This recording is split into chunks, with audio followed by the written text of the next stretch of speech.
Welcome to Insight Plug, the podcast where independent creators and entrepreneurs connect and inspire. I'm your host, Devon Jones. Today on our show, we have filmmaker, director, writer, producer, Ian Ramraj Thompson. Ian, welcome to the show. Thanks for having me. I'm happy to be here. Glad to have you here, Ian. So just to let you know, we're at our stop where we're in Canada and we're talking to all the filmmakers and creators out there, and we are glad to have you here on our show. Yeah, I'm happy to be here. As I said, love to be part of all this kind of stuff. All right, Ian. So we have some projects here listed that we're going to discuss in a little bit. But before we jump to the projects, we like to tap into the filmmaker as a whole. Like, what started everything for you? Yes, that's actually a really good question. I've always had like an interest in being part of film ever since I was young. My grandpa showed me all those like silent films, like Charlie Chaplin type stuff. So I was always ever since I was young, I've seen film as like the ultimate career that anyone can have. It's the way that our society in this point in time is preserved so that future generations can look back and see kind of how things were. So it was always a dream of mine to be part of that process of like, making films about our time period that will help, future generations to understand where we came from. So that's kind of what got me into film. But what really I can say kind of two things that kind of really directly led to my film career. And the first one is my cousin. So shout out to Satchel Ramraj. He got me on a bunch of his sets about 3 years ago, I believe it started. That was helping him out. Kind of started as PA, grip, that kind of stuff, smaller jobs. But it's definitely kind of what first kicked off my actual like interest in the film industry. So that was a number of years ago, and that was like my first kind of experience. And then I came here to Calgary, which is where I'm based, and what started me off there was actually a group called the Calgary Society of Independent Filmmakers, CSIF. They're a great resource. They're not a production house or anything, but they're a kind of a network here. They're an organization that allows filmmakers at the independent level to connect and meet people. So I met a good friend of mine there who connected me with a bunch of people that have kind of been a huge part of my development as a director producer here in Calgary. So I guess those are the two things that I would say have been the biggest help for me to get into this industry. Awesome. I love that. And shout out, what is it? The Calgary Society of Independent Filmmakers? Idea of independent filmmakers. Yep. All right, shout out to that organization. That's a big deal. So with that, I'm curious. You joined this organization and now you're connected with a bunch of filmmakers. Um, could you share what navigated you towards like the skill sets that you do have? Yeah. So that's a very good question. Um, so the skills that I find are most important for directing and producing are kind of two different venues almost. So for directing, I would almost say it has almost more to do with like kind of your life experience. So as a director, life experience and experience as a director are the two biggest things. Um so when you learn like the practicality behind film, like what you learn at film school, what I learned from just kind of being on a lot of sets is, the practicality, the camera work, how sets are run, how they're managed. That kind of stuff typically has more to do with, your producing roles. But for a director, it's a lot more just kind of getting in there and, directing your first couple projects. That's the biggest thing that I can say helped me develop my skills. And it's the two skills that really um have been important for me as a director is one, people skills. So the director, as you probably know, primarily focuses on performance. So they have final say over frame and set deck and everything, but they're primarily focused on acting and performance. So the people skills that I've developed throughout being in film have really helped me because you want to be able to connect with your actors and kind of relate to them on a character-based level. There's the one thing. The second thing is just life experience. So the more things have happened in your life, the more kind of growth you've actually experienced as a person can really help you as a director because you need to understand those nuances of how people act. Be those good people, your protagonist, be that your antagonist. You really need to have an understanding of how people act. And this can really even just come down to the little things. Like if you would have enough life experience to know, like, okay, this is what people do when they're bored. You can give your actors those suggestions, give them those directions that really help sell an authentic characters. Those are the two things for directing. For producing, it's similar, but that's more so the technical skills, the networking, your organizational skills. Those have kind of just also learned from a lot of life experiences. Also just learning from cousins and other mentors that I've had throughout my time in film have kind of just taught me this organizational skills, even showed me like directly, bigger projects they've worked on. So that's just a lot of teachers and a lot of experience have helped me kind of with that producer organization side of film. Awesome. I love it. Thanks for sharing that. All right, Ian. So now let's jump into the projects that you have here. The first one we have listed here is Tracks in the Snow. I'm curious on the name and how was the experience working on that project? So yeah, that project was my first self-directed project. So as I said, I started in film around 2022, 2023, working on sets. But Tracks in the Snow was my first time actually jumping into a project as a director. Um, that actually wasn't that long ago. That was about a year ago, as of now. So Tracks in the Snow is a Christmas film, kind of Christmas family drama type thing. Um, Shot November of last year, but been in pre-production for a while before that. And being on that set was a really, really good experience for me. So that set I actually worked with my cousin on again, but he wasn't the director, I was the director. So it was kind of an interesting change of dynamic there. He helped me out, he helped, kind of help produce it. And he also was the first AD, which I'm sure you're familiar with, the on-set manager type role. And then the other person I worked with, I'll give him a shout out, Josh Boak. He is a cinematographer. He's now working in LA, so no longer here in Calgary, but he is a very experienced person, and he was my camera guy, my DP on that project. And he has so much experience. It was great to kind of learn from him. He has a lot of industry experience. He's been working in the industry for, I would say, almost a decade now. And it was great to work with him. So for that set, it was a really interesting experience because we had this balance of people like my cousin who've worked on feature films before, people like Josh who've also worked on feature films, and then another group of my personal friends who came on set just to kind of learn about what it was like. So it was a really interesting set. It had some levels of professionalism that I even haven't so much work with today with people like Josh, but it also had that kind of more younger crowd of people of my friends that aren't particularly into film, and then also a couple SAIT graduates and people that haven't been graduated, say, just students. So it was a really interesting experience to just see the learning that happened on that set. Like some of my friends went from having no experience in film to working right alongside Josh as an AC. So it was a really, really fun experience to have. Awesome, awesome. So being that you said that was your first director's experience, could you share a little bit about more about that and the project itself? Could you share a little bit about what the film is about? Yeah, of course. So I'll start with the directing. So it was my first time directing, and I had the privilege of working with really talented actors. So the one person I want to shout out is Kevin Morrison. He is now ACTRA, which is our union in Alberta for actors. As working with him was amazing. But as a director, it was really interesting to kind of see the difference between the director and the AD.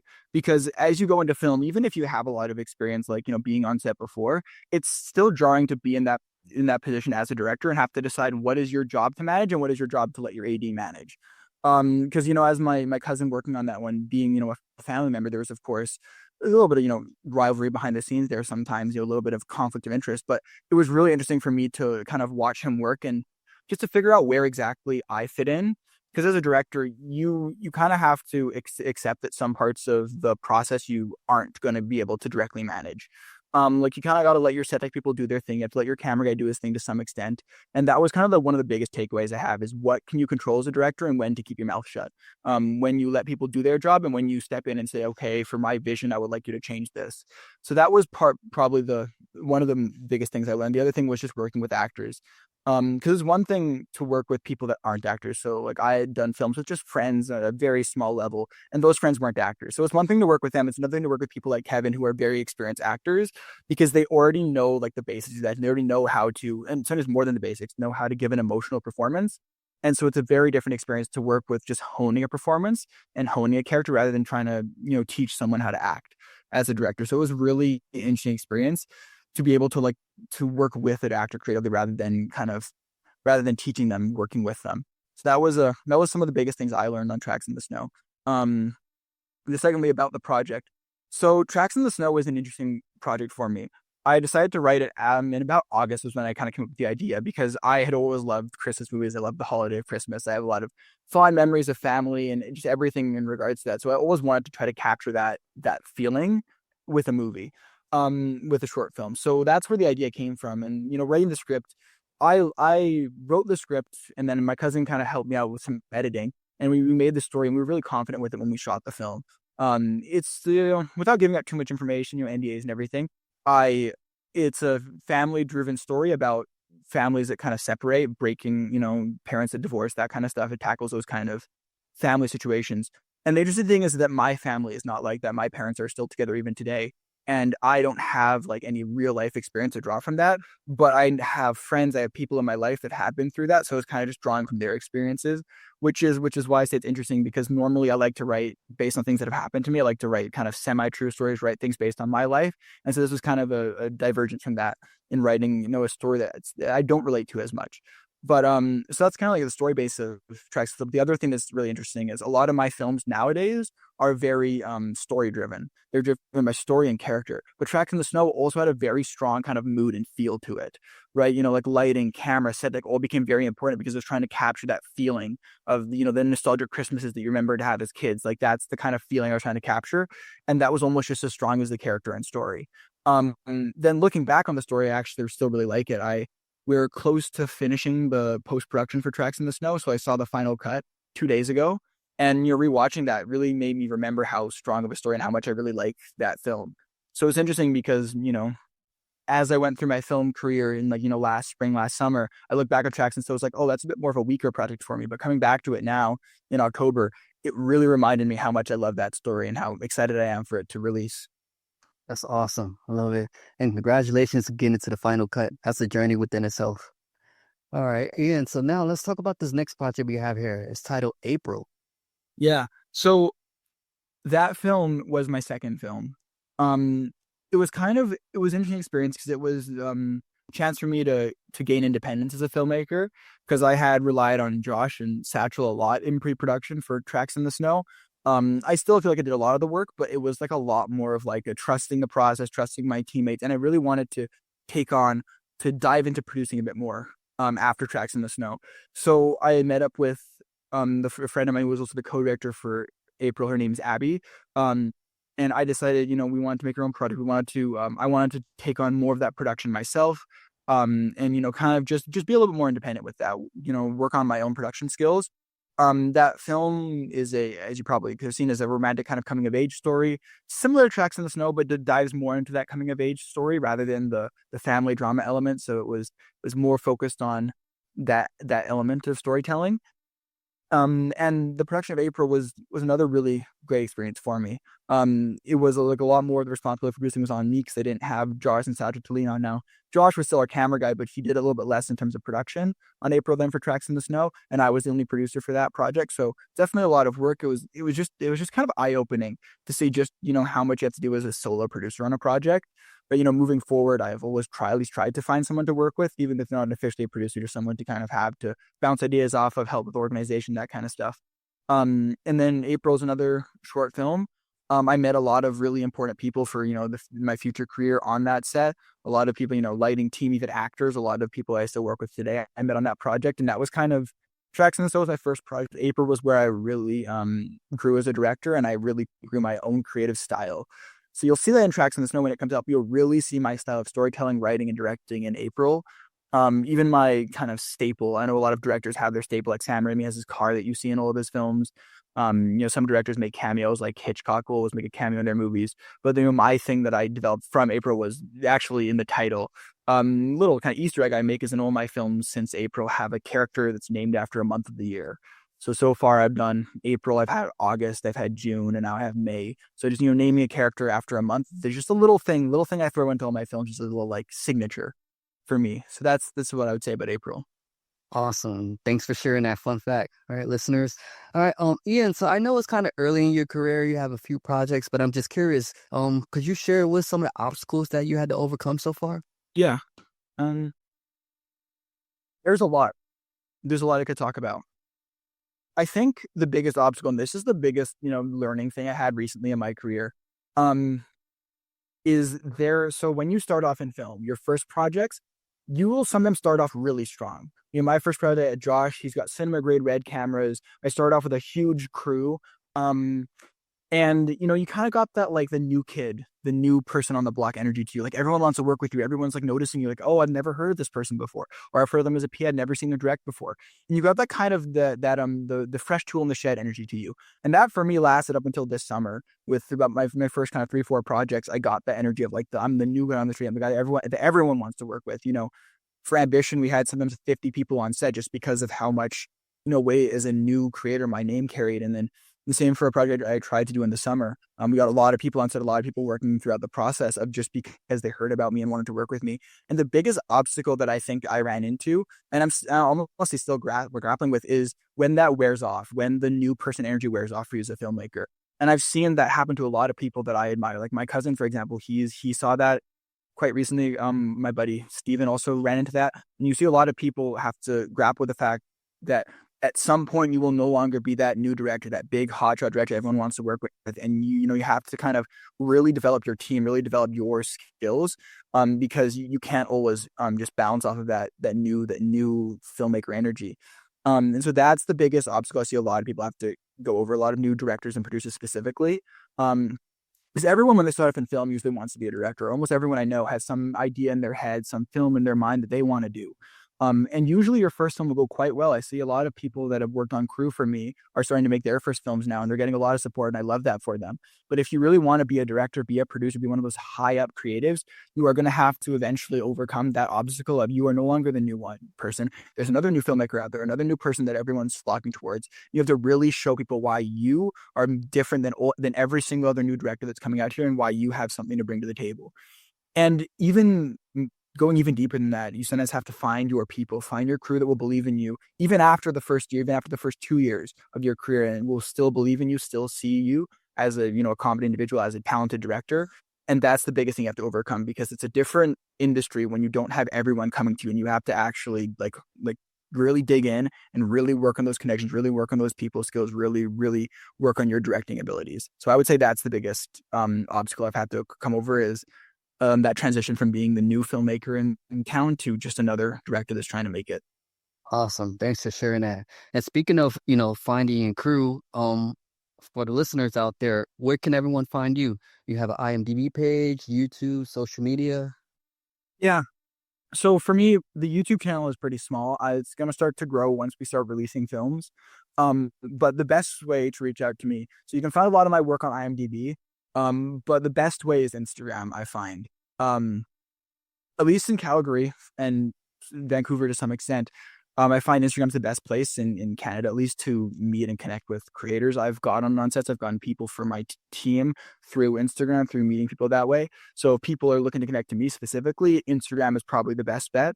I'm pretty good at responding to messages, you reach out, DMs, inquiries. I think my email might also be on Instagram. Email is also a pretty okay way to reach out, but I would say Instagram is the best way to connect. Awesome. All right, for listeners out there, connect with Ian, follow up, and check out those projects. All right, Ian. So now we're at this project right here. Curious to know a lot about it. It's titled Ambition. Yeah, that's my favorite part to talk about, I would honestly say. Because Tracks and Snow and April, both films that are rounding the end of post-production right now. You're ready preparing for releases and end of this year, early next year. But Ambition was the first project that I would consider um like I would consider it more than a learning experience. Now, obviously, every set that you're on is a learning experience. I did learn things on Ambition. There are things I would do differently now, but April and Tracks and Snow were really learning experiences. They were dramas, grounded, kind of simpler in terms of production, and there's nothing wrong with that. Like I'm coming back to that now, making more dramas, but Ambition was the first time I really got to show off my skills as both a director and a producer, like really pushing myself to make something interesting. So Ambition was a Western. Um, it's a Western film, so that had a whole other set of problems that I didn't anticipate. The first one being time period. Making a period piece is so difficult. You like every time you set up a new frame, you have to look at the frame and think, okay, is there anything that you can see that doesn't fit? And that gets more complicated than you think. Everything simple as wardrobe. Like you got to be careful about zippers and buttons. Those didn't exist back then. You got to be careful about what kind of technology you can see in the background. Telephone wires did exist, but not the way they did today. So you got to be really careful with what you can show. So that had problems. The other thing is, there's a different amount of VFX in Ambition, which is different working on set than with practicals. So we had firearms on the set. We had armor. Everything was legal and everything, but we had firearms on set that didn't shoot anything. They were depressurized BB guns, just completely prop firearms. And so it's different to direct actors to work with stuff like that when they can't actually see the gunshot or hear anything whatsoever. It's a completely different experience as a director. We also had animals on set. We worked with horses. We had scenes where characters rode a horse, and that adds a whole other layer to your production. You have to work with people that are in charge of the animals. You have to make sure that they're handled properly, that everyone's safe, especially with horses. So there's so much that I learned from that project. I also started to work with the actors that I want to, continue to work with. I started to, cast. I started to cast myself, which, a lot of people when they start off with will have a casting director will put out a call to like Facebook to Instagram to find their actors. But for Ambition was the first time I do any what I call hand casting. I pick the actors, like I reach out to people myself. I was more selective with the cast I wanted to work with, and that was just because I had worked with some of the actors before. I'd heard enough about them that I kind of knew who I wanted to play which roles. And I feel like that really helped me as a director, to really connect with the actors, really connect with the character. And so, Ambition was not a perfect set by any stretch of the imagination, but definitely I feel like I was worked best as a director, worked best as a producer myself on that set. And, as of right now, Ambition is still a little bit earlier in post-production. It's going to take a little bit longer because we have VFX to work with. We're working with Twin Digital Studios, who have base in both in Calgary and in India. So they're helping us out with the VFX side of that, which is definitely taking a while. Just because VFX takes time. Every extra step you add in post production can sometimes take upwards of months longer than it would without that step. But yeah, Ambition is one of my favorite projects. Looking back. Awesome. Looking forward to seeing that one when it comes out in theaters. All right, Ian, we're at that part of the episode where I ask this question to all the guests. What is a book, a TV show, or a film that you recommend? That's a very good question. There's so many books that I've read that have helped me with filmmaking. So I would honestly say I'm gonna give a I think I'm gonna give a film. Um, I would say the best film to look at as a filmmaker would be El Mariachi. I That film is trying to remember the director's name. It's on the tip of my tongue. Um, Anyways, can't remember his name, but that film is a great film for filmmakers to watch. And yeah, it's a great film, but it's also really amazing when you hear about the production that went behind it. So the director, I remember his name eventually, will come to me, but he was a student. He was young, very similar to me, and he was planning to go into film school, go get his degree. But before he went to film school, he wanted to make his first feature film, and he had researched the Spanish market, the Spanish Mexican market for films, and saw a lot of their films, lower budget films, get dumped straight to home video. They make a decent amount of their budget back, and they can make a little bit of a profit, but they're very very low key, very small production scale, kind of amateur almost. But there's a market for them, so he decided he was going to make his first feature film, El Mariachi, like that. He was going to make it for the Spanish home video market because there's a lower standard for that. You don't have to be as perfect with your production, with your continuity, with anything. You don't have to go as fast with cinematography. So he got a very small budget. Not small for a person. I think it was in today's money about 16 grand. At the time it was maybe 9, but today's money would be 16 grand. So it's not a small sum of money by interesting imagination, but it was more attainable for a younger person.